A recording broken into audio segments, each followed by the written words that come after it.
Director. Eban Goodstein is the director of the graduate programs in sustainability at Bard College, and along with me is the co-director of the worldwide teach-in on climate and justice. So go ahead, Eban. Thanks, David, and thank you all for being here today. I'm going to really hope to turn this into a very robust conversation, because I know this is something we've all been thinking about, and we all have some useful ideas about the moment.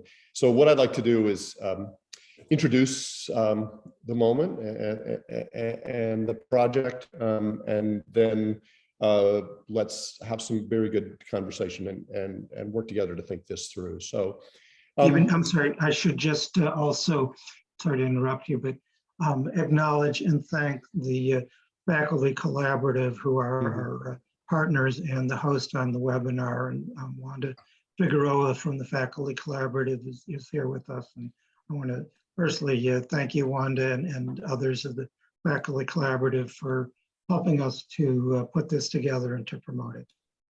Go ahead, Eban. Yeah, so welcome to members of the faculty collaborative, as well as folks who are thinking about this issue and found their way here through other means. The title here is Beyond Climate Despair, Engaging Students in the Great Work, and that's a reference to Thomas Berry's book. And he was writing in the late 90s, early 2000s, in just kind of a recognition broadly of the moment that we find ourselves, right? We're in this world where there are 8 billion of us, soon to be 9 billion, soon to be 10 billion. Half the folks alive today are barely getting by and living on less than $5 a day. Everybody's aspiring to more and a better quality of life. And, you know, we have these huge sustainability challenges of the 21st century. We're already struggling over water and fish and forests and biodiversity. And against that backdrop, it's getting hotter all the time. And so Berry's sort of antidote to the despair generically, and it's a common one, right, is to recognize that we're living at a truly extraordinary moment in the human project, right? In the sense that in many ways, this is the most exciting and decisive time to be alive, because the work that we do together matters so much. We've been doing our land acknowledgement here at Bard as a way to start many of our meetings, and it forces us to think that people have been, you know, living here in whatever place we've been around the world for 10,000 years. And that people will be living wherever we are now for another 10,000 years. But we are at this very critical juncture where the work we do matters tremendously in terms of the opportunities and the quality of life and the biodiversity that we're going to be handing on to those future generations.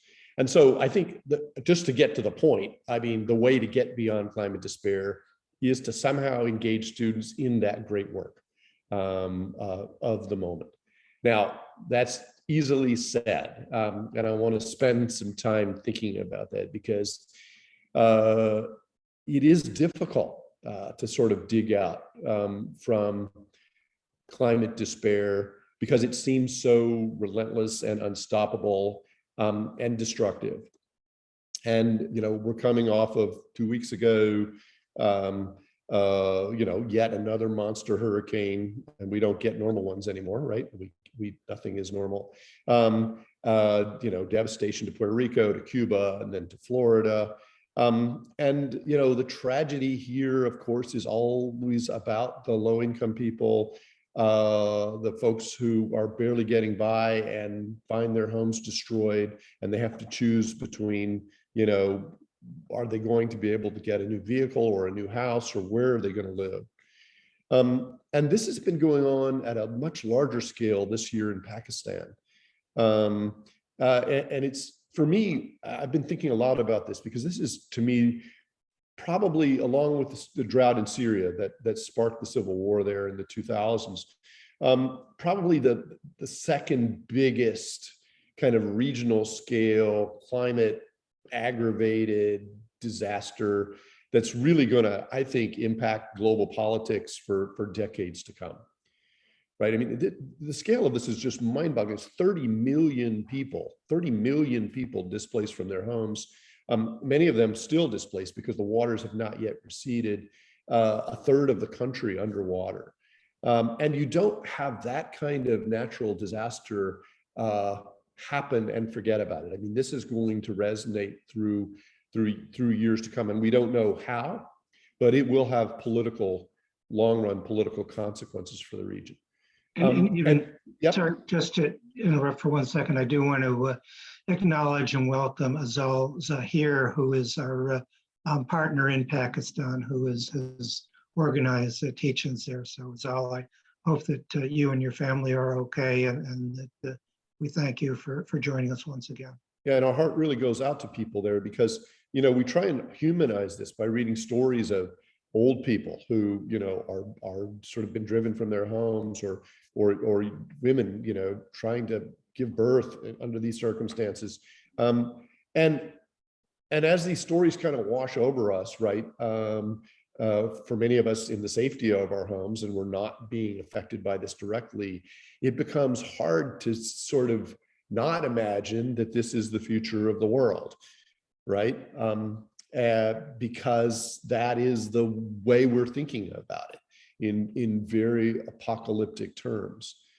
And there is real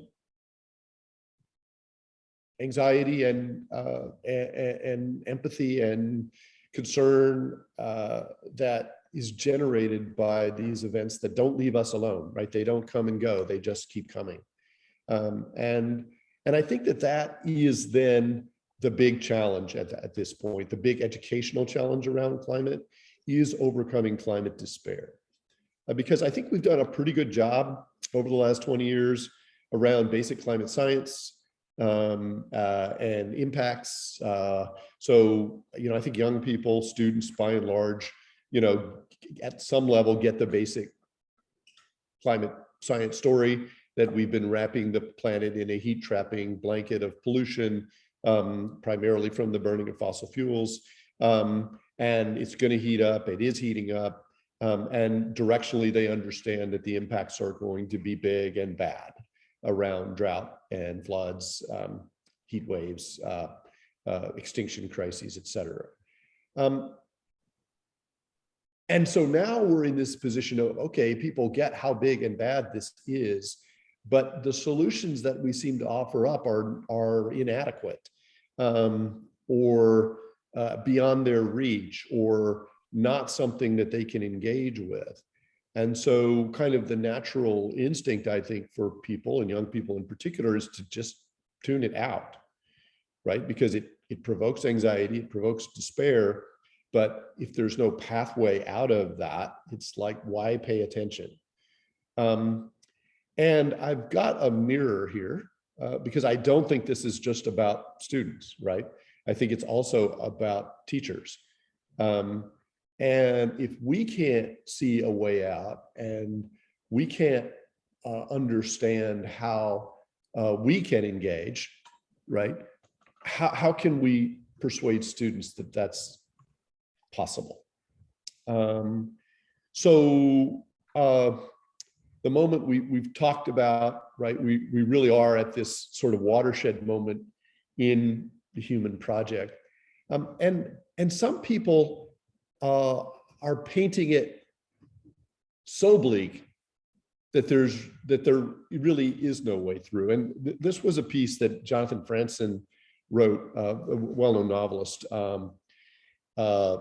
in the United States a couple years ago. And he said, there may come a time sooner than any of us like to think when the systems of industrial agriculture and global trade break down and homeless people outnumber people with homes. Local farming and strong communities will be essential in a crisis in whatever society survives that. Right? That's really bleak. And it's tempting to give into that. It's tempting to think that what just happened in Pakistan is going to happen to the rest of the world writ large really soon. But it's also really wrong, I think the starting point for thinking about how to overcome climate despair is to recognize that we are in a race to stop global warming and we haven't lost. That there's tremendous amount of work that we can and need to do over the next few decades to really change the future, and we can do that. And I'm not going to go into that in detail now, but I wrote a series of blog posts on this, and we can send you out a link. But the bottom line is that Francis is wrong on the science, wrong on the impacts of what 2 degrees of warming will bring, which is really what is a feasible goal for us to think about, and wrong on what it'll take to stabilize the climate, because we are really at a moment where we can be realistically optimistic that we could actually, in some sense, solve the climate crisis within the next decade. And what does that mean? Well, we know we can solve the energy half of climate change this decade, right? 5-10 years ago, we didn't really know what that would look like. We had some sense that, if we just invested enough in solar and batteries, we could drive down the cost maybe, and maybe we would be doing biofuels or nuclear. But now we know, right? It's very much self-evident to anybody who's paying attention that we have the technological tools, and it's not a question of cost. It's a question of investment dollars, but at the long run, the cost of solar electricity now is cheaper as a utility generating source than any other source, in the Western United States and in many parts of the world. So I don't need to tell you all this, you know it. But we could be well on our way towards that vision of a 100% renewable electricity system and electrification of the global vehicle fleet by 2030. We don't have to get there, but we have to be really substantially along the road. And we know we can do that. And we've had some good news on the policy front in the United States, finally with a breakthrough at the federal level. And then California doing wonderful things as they tend to do, banning the sale of gasoline cars by 2035. That's still too late, but it's directionally the right way to go. So it's not a moment for despair. It's a moment for engagement. But again, that leaves the question to students of, okay, what am I supposed to do, right? This still seems very macro and beyond what any individual person can engage with. So another way to frame this is kind of the standard left language in the United States, which is, don't mourn, organize. That's from Joe Hill, who was a labor organizer who was framed and then executed for a murder he didn't commit. And he was famous for sending a letter that, don't mourn me, just your job is to go out and organize. I think that's wrong. I think we have to mourn because there is a lot of tragedy that's unfolding as a consequence of climate change, but then we have to organize. And that's hard, right? Because again, these things seem big and relentless, and it's hard to keep your eyes on the prize of what we can do in the face of these challenges. But then the question is, okay, what are we organizing people to do? What? Organize what? And as teachers, this is hard, right? Because kind of the standard recipe for what people should do is politics, right? They should protest and they should vote, or make, changes as consumers or investors in terms of their own personal choices, right? So we should all eat less meat, we should fly less. But that's divorced, right, from what we do as teachers, kind of recommending that people either change their lifestyles or engage in politics. And it's also divorced from our passions. And so what I want to suggest today for you all to think about, and then I'll give you some concrete ideas around this, is that really what we want to do is really engage students in the great work ahead. And around climate change, and what's interesting about climate is that it really touches every discipline, every subject, right? And so we're passionate about the work we do. We're passionate as historians, we're passionate as chemists, we're passionate as artists, as economists. And the reality is there's work to do. There's great work to do as economists, as historians, as chemists, as artists. And that's what I think we can communicate more effectively with our students, right? Because we're all going to be shy about telling them they need to vote or protest or eat less meat or fly less, excuse me, right? Because that doesn't seem like what we're supposed to be doing as teachers. But what we can inspire them around is they're passionate. Our passion is about learning. Our passion is about scholarship. Our passion is about engagement in the work we do, and we can get them involved in that. And I think that is ultimately the key to overcoming climate despair, is communicating our passion for what we do and helping students understand that they can do that and be doing the great work. That opens the door to real climate action, because we need artists and writers and philosophers and engineers and business people and lawyers working on climate. And that's a possibility for all of our students. And the other thing I want to say about this is that this is the way to overcome our own despair, right? Is to engage with our own passions about the subject areas, the disciplines we teach, and the possibility that those things can contribute to the work ahead. Because the biggest threat to our future, right, is all of us stepping back from engagement and thinking that someone else is going to do this, that someone else is going to step up and solve the problem. So this leads into the work that David and I have been doing around the worldwide teach-in on climate and justice. I'm talking about that in a moment. But our theory of change here is that there are tens of thousands of climate concerned educators, right? At your school, your high school, your university, wherever. 50, 80% of your faculty are climate anxious, are in climate despair. And if we can engage them with that message, we can help get them out of climate despair and working with their students. To then engage hundreds of thousands of students around working for climate, doing the great work in their lives ahead as professionals and in their communities. All right. This is not to downplay voting, protesting, eating less meat, flying less, but it's a different avenue. And I think one that resonates better with faculty, is better, more natural to what we can do.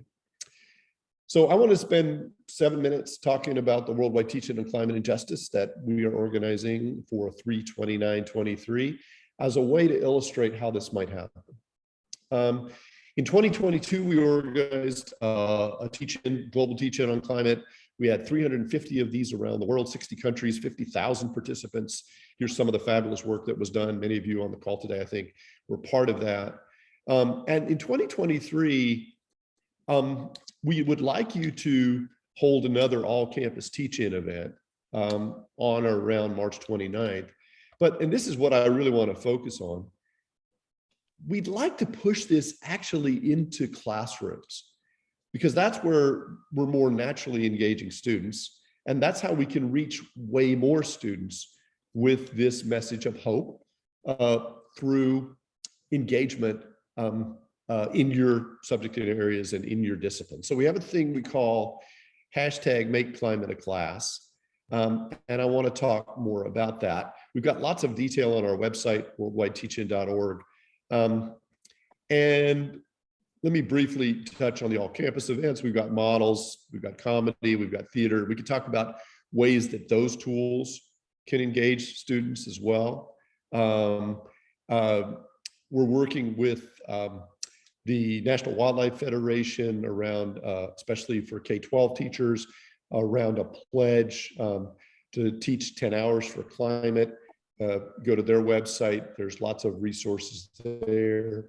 And next week, in our weekly webinars that we hold on Wednesdays, we're going to be featuring this idea or this project called Subject to Climate. which is a project that's been developing curricula that are specific to disciplines, every discipline, primarily for K through 12 or early college engagement. So if you want to actually sort of bring climate into your curriculum, they're the experts who have got the resources for you. So there's lots of approaches and lots of ways to do this. I want to talk about this one model that we have of really, because we don't have a lot of time, right? This is not something we can sit back and let unfold. We have to mobilize and inspire a generation of young people to do this great work. And we can't put it off till next year or the year after next. We have to be doing it now. So how do we push the teaching into the classroom? How can we get a climate concerned educator, not someone who's an expert, but who's teaching a normal class in US history or a class in geometry or a class in studio art? How can we get them to talk about climate change? And so this is a call to all of these teachers to take 15 minutes and just talk with students about how artists or historians or chemists or philosophers are thinking about climate change.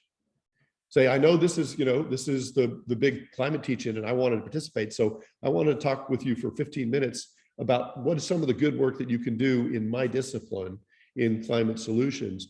And then ideally find an alum, or if you can't find that, a climate professional who is actually doing that work as an artist, as a chemist, as an economist, and have a quick Zoom interview with them. And this is really kind of framing up climate change solutions as careers.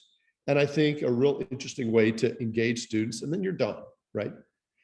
So what our ask to you is not only to do this in your class, but to ask all the faculty at your institution to do this in your class, in their classes in March. That's really what you need to do. And it's not hard. It doesn't take a lot of time. We've got a sample email you can send out to your faculty listserv, or you can get up in your faculty senate and make the appeal there. And it's this very simple model that we're promoting. Anybody can grasp it. And students can be very effective ambassadors here, because students can look at their class lists for the spring and send one of our emails to all their faculty. It'll take them literally 12 minutes, right, to copy and paste those emails. And if the faculty member does it, then suddenly you've got another 20 or 30 students initially engaged kind of in this conversation. It's a first step, but it's the kind of first step that many, many, many people could take. And that really is it. And it will help you get beyond your climate despair, I promise you, by taking this kind of action. So how do you do this? Well, you sign up with us, and we can drop a sign up link in the chat. We have an interactive map that's going live. If you want to let people know that your school is doing some of these Make Climate a Class or other campus teach-in events, pull together 2 or 3 other people, 5 people who you want to help you promote either the full-on teach-in or the Make Climate a Class option. And ideally, sometime this semester, send out that letter, alert the spring faculty about the teach-in, and give them, plant the seed of the idea of Make Climate a Class, so that they can say, yeah, I'm going to take a half an hour in my syllabus in April and I'm going to participate in this, right? We need to start socializing people with the idea. It's not too late to do it and do a lot of the outreach next semester, but let's at least get out an email, at least have some conversations with some chairs or some deans or whatever it is to get the word out. And then all those other 3 to 6 people you're talking with, those other organizers, have them come to one of these conversations on Wednesday where they can learn more about it, get inspired to dig into their own passions to drive these kinds of outcomes. I was in your room last night and got your order. We've got someone can mute themselves. That would be great. We do have some dedicated opportunities for students that we want to make you aware of. We do in December and March, 1-day sustainability leadership trainings for students. Again, inspiring with this idea that we're in a race to stop global warming, haven't lost that race yet. And great skills available. It's free, it's 9 to 5 thing. We have a January to March social media for climate activism, again, virtual. Students meet weekly and learn from each other about how to communicate about climate change in a social media environment. They work 3 to 5 hours a week, kind of promoting the teach-in. And really fun. All these are fun for students because there's students from all over the world, super global, and they get to work in teams with people that they otherwise would not interact with. We're having a global student organizing conference for the teach-in on February 4th, also virtual. And I'm actually available anytime to do webinars for undergraduate groups that you might pull together, you know, an upper level sustainability or environmental studies class to talk with them about this idea of the great work and how to actually find work in sustainability and climate change. So the message here is worldwide realistic hope about what we can collectively get done together in the next 10 years, and that students can be a big part of. And let's stay in touch because time is short and we need to get this done. So with that, I will drop out of the slideshow and David will facilitate conversation. Questions?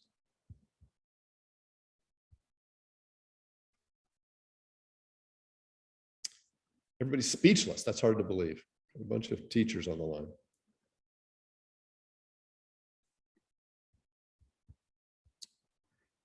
Any comments, questions, ideas?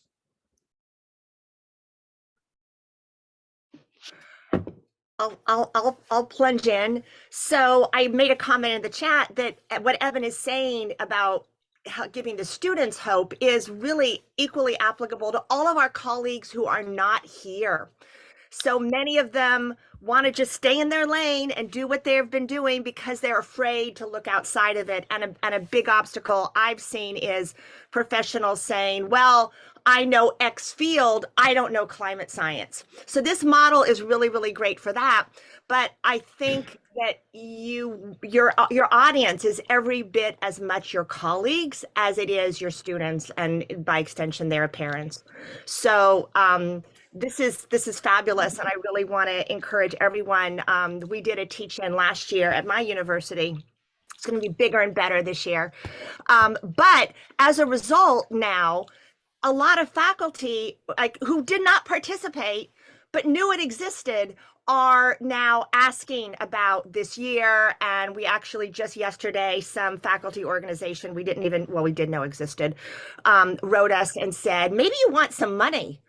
Oh my God. So you can start, it's not going to happen overnight, but you're planting seeds that are going to grow in, years to come. And Darren, thank you so much for your leadership.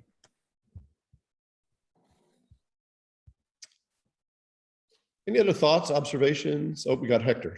Please. Hi, Evan. Thank you. Thank you. This was very interesting. I just ran into it, sort of speech, but thank you so much. I'm very excited about the possibility of doing all this work. And I wonder if you or other people have heard about the Inner Development Goals program or movement, which I recently learned about it. And it's a group of Swedish people who started thinking about what else do we need to do in order to achieve these climate change goals, or at least the sustainable development goals. And then they decided, or they came up with a framework that allows to work on our inner development goals. So it's kind of interesting. I'm just going to drop the link on the chat for people to take a look at it. I think it complements really well what you've been talking about, Evan. Thank you. Well, there is, I mean, that is part of overcoming climate despair, right? Is kind of thinking about who you are as a person and your sort of your personal leadership, development, and how you can get stronger in bringing what you need to bring to the table. Exactly. And around courage in particular, I think is the courage to step up, the courage to take a risk, the courage to speak out. That's got to be all of our inner development goal. Exactly. That's the premise. The basic premise is if we don't work on ourselves and we're not get ourselves to get moving with because of whatever obstacles we have, personal obstacles, then not much is going to happen. So thank you for the opportunity.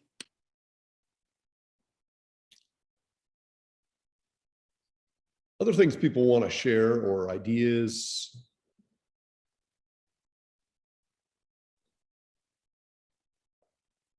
Obstacles, things that might make this difficult. Hi, Evan. Can you hear me okay? Yep, gotcha. Great. Yeah, I suppose one observation and a couple of questions. I suppose one observation is a sort of, there's like a growing group of existential threats that are coming from sort of quite esoteric emerging technologies. So stuff like artificial intelligence and nanotechnology, etc. And a lot of people are saying that these are actually probably more dangerous than climate change. So it'd be good to get your thoughts on how we can help students engage with like these really sort of quite technical specific things. They seem even further away than climate change in terms of impact. And the second question I have is, when you're in the classroom, do you have any sort of, in your experience, what are some practical, tangible things we can say to students when introducing this topic to like, you know, give them hope and energy? So yeah, that's my two questions. Thanks. You know, that's a good question. Yeah, I think the kind of apocalyptic zeitgeist is about, you know, more than climate change, right? You're layering that on top of, you know, the collapse of democracy and, you know, social media tribalism, artificial intelligence, you know, in the United States, sort of an endless barrage of mass shootings. And I don't really have any specific ideas about those issues, but there is a lot on the plates of young people, right? I mean, they kind of feel like there's so many problems that they need to solve. And, you know, this work, this is one avenue. This is not going to inspire every student to go out and become a climate warrior, you know, or become a climate economist or whatever, or a climate artist. But our job is, you know, to build the army of people who are doing that. And maybe if you get 5% of your students engaged or 6% around this particular issue. But of course we need, you know, young people stepping into all of those other avenues of great work as well. And I think that broader challenge of difficult times is there for us. And I'll just open it up to the group. What suggestions do you all have for turning students around and sort of pulling them out of their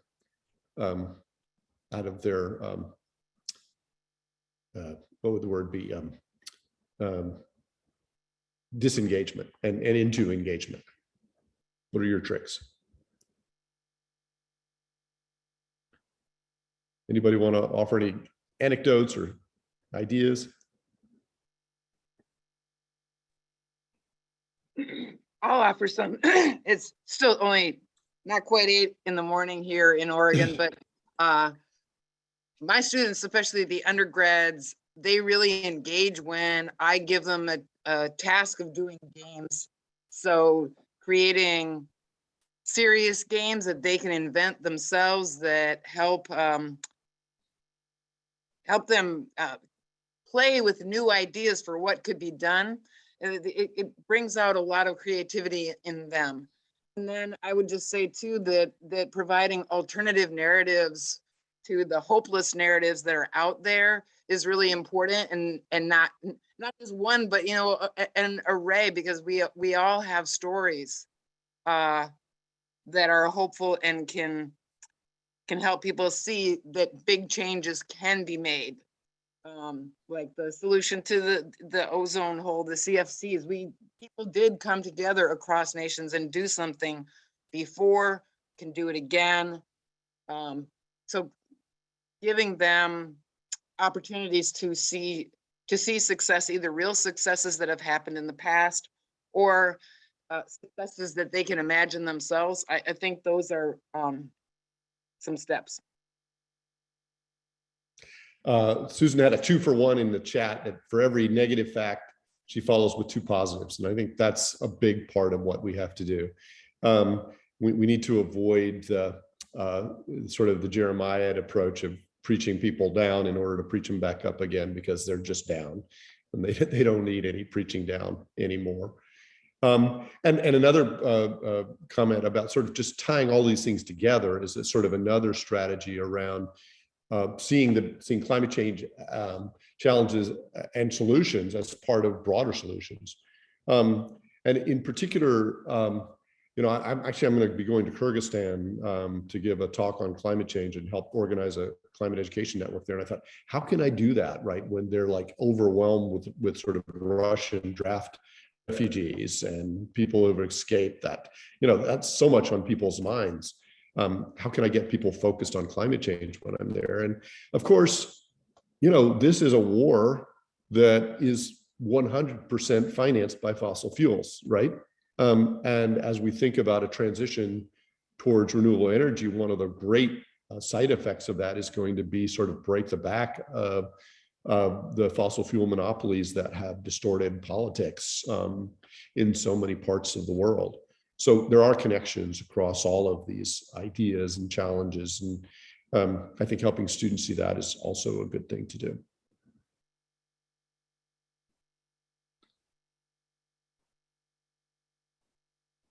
So in the chat, Lisa's asking, she's seen the despair among students and felt it, but it's a puzzle that they seem paralyzed by the macro and won't engage on the micro.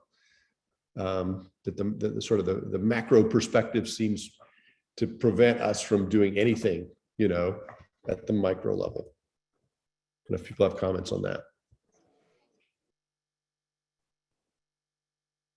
Or did I get your question right, Lisa?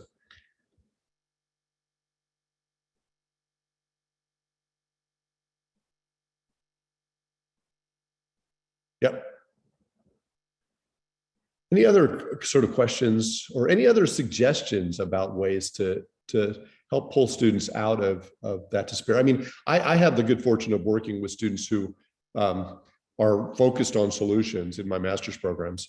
So my MBA students, my policy students, my education students, and that seems to keep them, I mean, they're all moving forwards because they're very engaged with their particular set of solutions. I'm sure they're down and they're discouraged, but they've got work to do. And that's part of what makes me optimistic, right? Is if once you engage with the work becomes your way to deal with the challenges at hand. I know that's true for me. Could I add something? Sure, please. I believe in re-engaging students with nature. So this idea of disengagement, they're so absorbed in their world, technological world. The idea is to bring them out of that. So in my classroom, what I do is I take them outside of the classroom, just as simple as that. And we had a park across from our school, and I took them there and we did a bird walk and we did bird watching. And we'd had a journal and they sort of took down their observations. So there was a bit of a scientific method towards that as well. And these were younger age group and now they're older. And some of them are still doing that. They do that for themselves. They go into the park and they create their own observations and they have still contributed to that journal. And then I took the same group outside of our city to a more forested area. And we stayed there. It's called Aptabad. And we stayed there for 2 days. We took away their phones for 2 days. And at first they were like really, really hating on us. They insisted on going to McDonald's. I refused to take them to McDonald's. And what happened was in the end, they said, you know what, miss, thank you. We actually learned so much. We were able to engage with nature. We went on this trail walk and they like observed rocks and things. And they are now, as they're older, they're actually looking into some sort of like sustainability oriented careers / secondary education. So I feel like just getting them reacquainted with nature is so important. And that's one of the strategies that I use in my classroom. And it also instills a sense of hope, and that despair goes away because they see the beauty that is out there. Can I just say, this morning I did that. I went for a walk, and I saw a jay, and I waited to hear how the jay was going to sound, because I'd never really done that before. And I just waited for like 3 minutes for the jay to call, and it was cool. And now I know what a jay sounds like. And that just made me feel so much better. I actually do an exercise where they give sentences to the birds. So we have a red-vented bulbul, and it sounds like it's saying peekaboo each time. And they love that, and they come up with their own ideas of what they could be saying. And yeah, birds are just a great way to reorient kids to nature. And I think especially, people have asked us kind of what is the philosophy behind a teach-in, right? What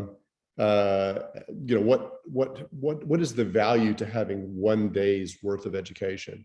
And I think that you just really never know what is going to spark or inspire someone in a different direction. And I tell the story about, I was alive during the first Earth Day in 1970. I was actually 10 years old at that time. And that was a giant, global and teach-in. And I was in 5th grade, and our teachers had us do a poster. And I remember that poster I did, right? So it was a factory, and it had smoke coming out of the smokestacks, and it was forming into a skull and crossbones. And that, it was just a one-day thing. And I kind of, did that have an influence on me? Well, I don't know. Here I am 50 years later, and I'm organizing a global teach-in on climate change. So, I think it can. Not every kid is going to get sparked or inspired, but some will. And, it's those people that will go on to do that great work and use that great work as their way through life in this very extraordinary time, this sort of hinge moment for the human species.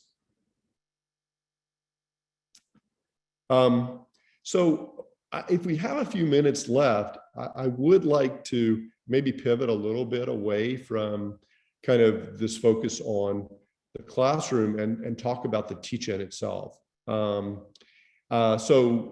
we are asking all of our teach-in organizers to do that outreach around Make Climate a Class. Just suggest it to all the teachers on campus that as part of the teach-in, please think about bringing a half-an-hour conversation into your classroom about how your discipline is engaging with climate change.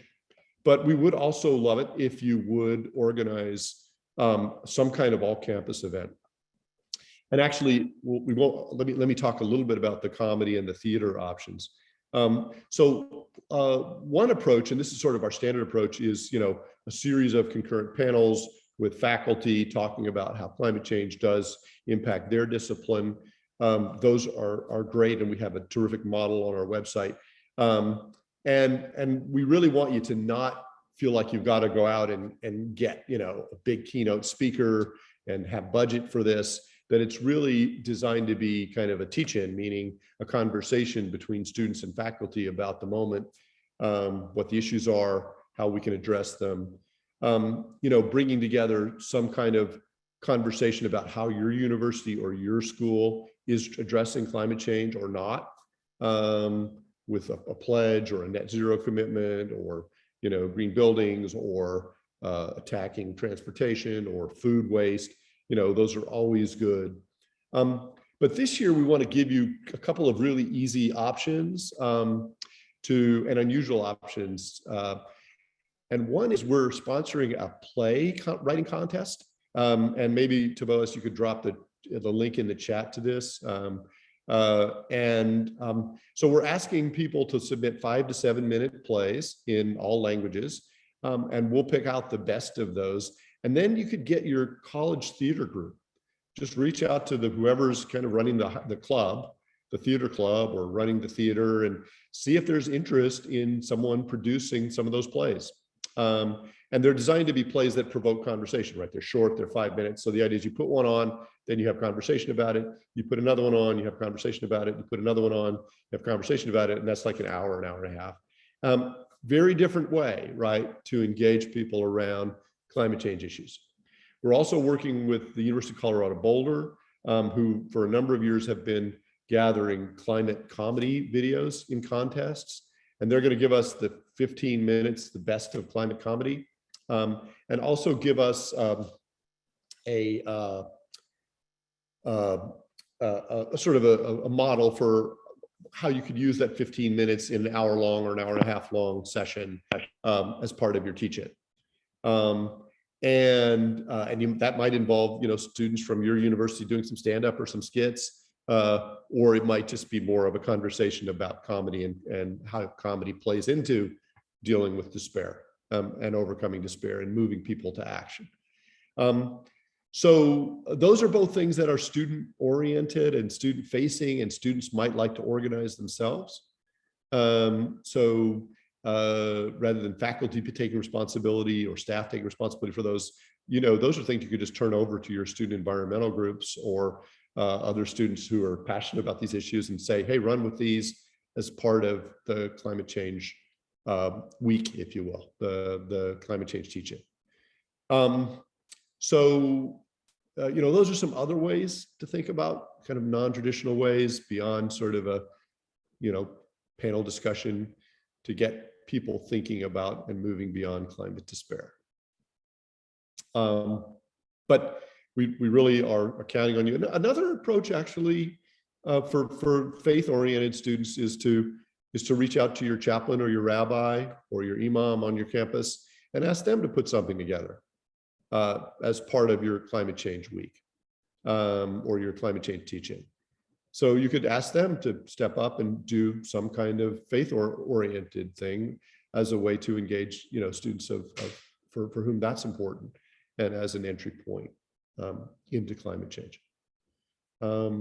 So these are some ideas to kind of take the burden off of you a bit as organizers and tap into student passions around theater, around comedy, or engage your faith community in putting something together.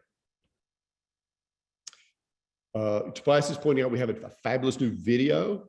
It's a 10-minute sort of, which is long, I understand for video, they should be 15 seconds. But we actually have a video that does a pretty good job at explaining all the options and ways to get involved with the teach-in. And I think Tobias just dropped a link in the chat. So please watch that, pass it along to anybody who's interested. We hope to be producing some more like 30-second ones as well for hooking people in. Any questions about that or thoughts on climate and theater or climate and comedy? Please do, reach out to your literature professors or your theater professors, let them know about the contest. And because we need submissions and we want to get good options out there for people.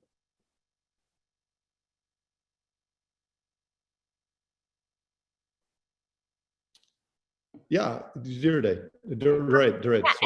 Eban, I have a random thought. I'm looking at, first of all, the energy you guys are transmitting to us, and the energy I already see in the chat is really amazing. And people are saying, can we get these links? And obviously everybody can save their chat. But what I'm wondering about is, and it seems like you guys maybe already have this, but remind me.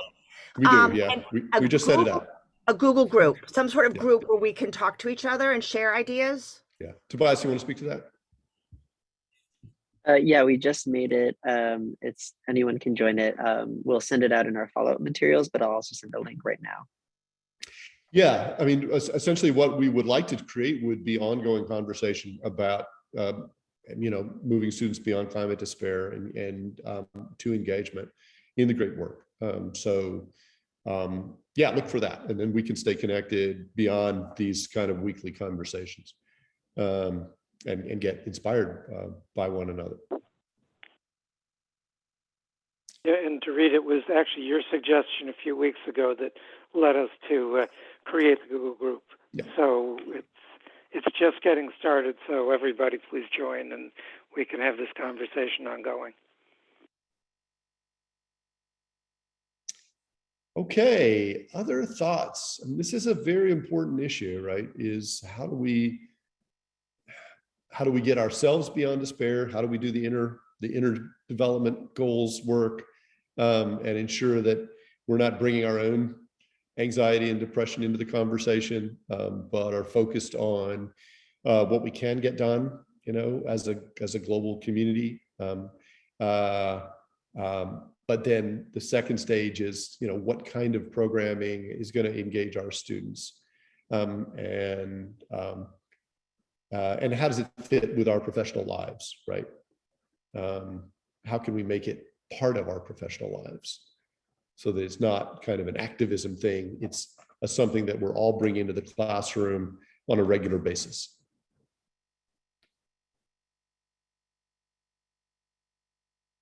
Sarah says, I'd like to hear much more about staying with the emotions as an action. Yeah. I wrote a book in 2006 called Fighting for Love in the Century of Extinction, How Passion and Politics Can Stop Global Warming. And I think that sort of the message of that book was that is that we do just need to recognize, and I'm an economist, and like when I titled the book Fighting for Love, I was like, I can't do that. People will laugh at me. But I try to remember that, right? By going on a walk like I did, that, yeah, I always thought of these forests as being eternal, and they're not. But I love the forest that I inhabit, and I want to, my life is about fighting for that, right? And not running from those emotions, because they bring me down sometimes.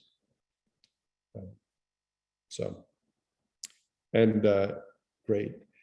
Well, I think we're coming to the end of the hour. Please, the sort of our to-do list for you is, please make a commitment to be part of the teach-in, and as part of that, do the somewhat, hard work, like emotional work of reaching out to all of your colleagues with an ask that they make climb in a class. It's one of those things where you feel like you're sticking your neck out a little bit, but reality is everybody will appreciate it, because everybody in your faculty is worried about that. Everybody's thinking about their kids and the world their kids are going to inhabit, and climate change. And so, again, our theory of change at this moment is we can activate those people, right? But we need to ask. So thank you for that. And let's I'll stay in touch. Okay. Have a great day, everybody. And Philippines folks, please stay in line.